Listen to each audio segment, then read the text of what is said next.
ಜೈ ಶ್ರೀಕೃಷ್ಣ. ನಮಸ್ತೆ ಸ್ನೇಹಿತರೆ, ನಾನು ನಿಮ್ಮ ಪ್ರವೀಣ್ ರಾವ್. ಇವತ್ತು ಭಗವಾನ್ ಶ್ರೀಕೃಷ್ಣನ ಜನ್ಮದಿನ. ಈ ಪ್ರಯುಕ್ತ ಕೃಷ್ಣ ಜನ್ಮದ ರಹಸ್ಯವನ್ನು ತಿಳಿದುಕೊಳ್ಳೋಣ. ಅದಕ್ಕೂ ಮುಂಚೆ ನನ್ನ ಯೂಟ್ಯೂಬ್ ಚಾನಲ್ ಸಬ್ಸ್ಕ್ರೈಬ್ ಮಾಡಿ ಹಾಗೂ ಫೇಸ್ಬುಕ್ ಮತ್ತು ಇನ್ಸ್ಟಾಗ್ರಾಮ್ನಲ್ಲಿ ವೀಕ್ಷಿಸುತ್ತಿರುವವರು ಫಾಲೋ ಮಾಡಿ. ಕೃಷ್ಣ ಜನ್ಮಾಷ್ಟಮಿ ಭಾರತದಲ್ಲಿ ಆಚರಿಸಲ್ಪಡುವ ಒಂದು ಪ್ರಮುಖವಾದ ಹಬ್ಬ. ಕೃಷ್ಣ ಹುಟ್ಟಿದ ದಿನವನ್ನು ಕೃಷ್ಣ ಜನ್ಮಾಷ್ಟಮಿ ಅಥವಾ ಗೋಕುಲಾಷ್ಟಮಿ ಎಂದು ವೈಭವದಿಂದ ಆಚರಿಸಲಾಗುತ್ತದೆ. ಶ್ರೀಕೃಷ್ಣನ ಜನ್ಮದಿನವನ್ನು ಚಾಂದ್ರಮಾನ ರೀತಿಯಲ್ಲಿ ಶ್ರಾವಣ ಕೃಷ್ಣ ಅಷ್ಟಮಿ ಎಂದು, ಸೌರಮಾನ ರೀತಿಯಲ್ಲಿ ಸಿಂಹ ಮಾಸದ ರೋಹಿಣಿ ನಕ್ಷತ್ರ ದಿನ ಆಚರಿಸುತ್ತಾರೆ. ಶ್ರಾವಣ ಮಾಸದಲ್ಲಿ ಬರುವ ಕೃಷ್ಣ ಪಕ್ಷದ ಅಷ್ಟಮಿ ಕೃಷ್ಣನು ಹುಟ್ಟಿದ ದಿನ. ಅಷ್ಟಮಿಯ ಮಧ್ಯರಾತ್ರಿ ಕಾರಾಗೃಹದಲ್ಲಿ ಕೃಷ್ಣನ ಜನನವಾಯಿತೆಂದು ಪುರಾಣಗಳಲ್ಲಿ ಉಲ್ಲೇಖಿಸಲ್ಪಟ್ಟಿದೆ.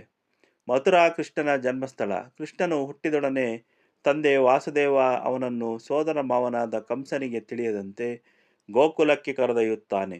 ಅಲ್ಲಿ ನಂದರಾಜನ ಮನೆಯಲ್ಲಿ ಕೃಷ್ಣನನ್ನು ಬಿಟ್ಟು ಬರುತ್ತಾನೆ. ಈ ಕಾರ್ಯಕ್ಕೆ ಪ್ರಕೃತಿಯು ನೆರವಾಗುತ್ತದೆ. ದೇವಕಿ ಕೃಷ್ಣನಿಗೆ ಜನ್ಮ ನೀಡಿದ ತಾಯಿಯಾದರೂ ಯಶೋದೆ ಅವನನ್ನು ಸಾಕಿ ಬೆಳೆಸಿದ ತಾಯಿ. ಕೃಷ್ಣ ಜನ್ಮಾಷ್ಟಮಿಯ ದಿನದಂದು ಮನೆ ಮತ್ತು ದೇವಾಲಯಗಳನ್ನು ಸುಂದರವಾಗಿ ಅಲಂಕರಿಸಲಾಗುತ್ತದೆ.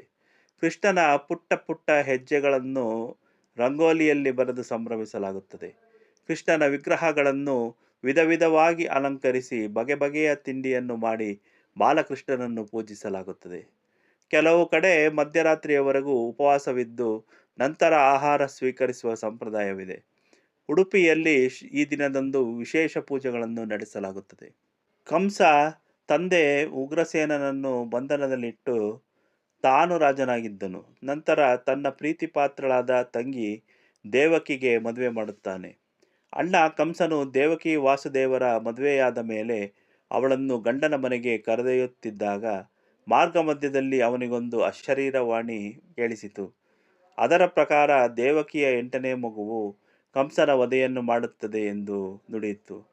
ಇದನ್ನು ಕೇಳಿದ ಕಂಸನು ದೇವಕಿಯನ್ನು ಆ ತಕ್ಷಣವೇ ಕೊಲ್ಲಲು ಹೊರಟನು. ವಾಸುದೇವನು ಕಂಸನನ್ನು ತಡೆದು ಪ್ರತಿ ಮಗು ಹುಟ್ಟಿದ ತಕ್ಷಣ ಕಂಸನ ಮಡಿಲಲ್ಲಿ ಅರ್ಪಿಸುವುದು ಎಂದು ಹೇಳಿ ದೇವಕಿಯನ್ನು ಉಳಿಸಿಕೊಂಡನು. ಆನಂತರ ಕಂಸನು ಅವರನ್ನು ಬಂಧಿಸಿ ಅವರಿಗೆ ಹುಟ್ಟಿದ ಮಕ್ಕಳನ್ನು ಕೊಂದನು. 8ನೇ ಮಗು ಕೃಷ್ಣನನ್ನು ಅವನಿಗೆ ತಿಳಿಯದ ಹಾಗೆ ಯಮುನಾ ನದಿ ದಾಟಿ ಗೋಕುಲಕ್ಕೆ ಕರೆದುಕೊಂಡು ಹೋದನು. ಅಲ್ಲಿ ಆಗ ತಾನೇ ಹುಟ್ಟಿದ ಯಶೋದೆಯ ಮಗಳನ್ನು ಇಲ್ಲಿಗೆ ತಂದನು. ಅದನ್ನು ಕಂಸನಿಗೆ ನೀಡಿದನು. ಆದರೆ ಕಂಸ ಅವಳನ್ನು ಕೊಲ್ಲಲು ಹೋದಾಗ ಅವಳು ವಿಷ್ಣುವಿನ ಸಹಾಯಕಿ ಯೋಗಮಾಯ ರೂಪಕ್ಕೆ ಬದಲಾಗಿ ಅವನ ಸಾವಿನ ಬಗ್ಗೆ ಅರಿಯಬೇಕೆಂದು ಹೇಳಿ ಮಾಯವಾದಳು. ಕೃಷ್ಣ ಗೋಕುಲ ಹಾಗೂ ವೃಂದಾವನದಲ್ಲಿ ಬಲರಾಮನ ಜೊತೆ ಬೆಳೆದು ಕೊನೆಗೆ ಮಥುರಾಗೆ ಬಂದು ಕಂಸನನ್ನು ಕೊಂದನು. ಶ್ರೀಕೃಷ್ಣ ಜನ್ಮಾಷ್ಟಮಿ ಹಬ್ಬವೆಂದರೆ ಮಕ್ಕಳಿಗೆ ಮನೆ ಮಂದಿಗೆಲ್ಲ ಸಡಗರದ ಹಬ್ಬ. ಪುಟ್ಟ ಮಕ್ಕಳಿಗೆ ಶ್ರೀಕೃಷ್ಣನ ವೇಷ ತೊಡಿಸಿ ಹೆತ್ತವರು ಸಂಭ್ರಮಿಸುತ್ತಾರೆ. ಕರ್ನಾಟಕದ ವಿವಿಧ ದೇವಾಲಯಗಳಲ್ಲಿ ಶ್ರೀಕೃಷ್ಣ ಜನ್ಮಾಷ್ಟಮಿ ಎಂದು ವಿವಿಧ ಸಾಂಸ್ಕೃತಿಕ ಧಾರ್ಮಿಕ ಕಾರ್ಯಕ್ರಮಗಳು ನಡೆಯುತ್ತದೆ. ಮನೆಯಲ್ಲಿಯೂ ಕೃಷ್ಣನಿಗೆ ಸಿಹಿ ಅರ್ಪಿಸಿ ಪೂಜೆ ಸಲ್ಲಿಸಲಾಗುವುದು. ಜನ್ಮಾಷ್ಟಮಿಯ ಆಚರಣೆಗಳು. ಜನ್ಮಾಷ್ಟಮಿಯಂದು ಭಕ್ತರು ಬೇಗ ಎದ್ದು ಬೆಳಗ್ಗೆ ಸ್ನಾನ ಮಾಡಿ ಹೊಸ ಉಡುಪುಗಳನ್ನು ಧರಿಸುತ್ತಾರೆ. ಆನಂತರ ಆ ದಿನವಿಡೀ ಉಪವಾಸ ಆಚರಿಸುತ್ತಾರೆ. ಆನಂತರ ಶ್ರೀಕೃಷ್ಣನಿಗೆ ಪ್ರಾರ್ಥನೆ ಸಲ್ಲಿಸುತ್ತಾರೆ ಮತ್ತು ಕೃಷ್ಣನ ಆಶೀರ್ವಾದವನ್ನು ಬಯಸುತ್ತಾರೆ. ಮನೆಯನ್ನು ಹೂವು ಮತ್ತು ದೀಪಗಳಿಂದ ಅಲಂಕರಿಸುತ್ತಾರೆ. ಕೃಷ್ಣನ ಜೀವನದ ಘಟನೆಗಳನ್ನು ಮರುರೂಪಿಸಲು ಮತ್ತು ರಾಧೆಯ ಮೇಲಿನ ಅವನ ಪ್ರೀತಿಯನ್ನು ಸ್ಮರಿಸಲು ಭಕ್ತರು ರಾಸಲೀಲವನ್ನು ಪ್ರದರ್ಶಿಸುತ್ತಾರೆ.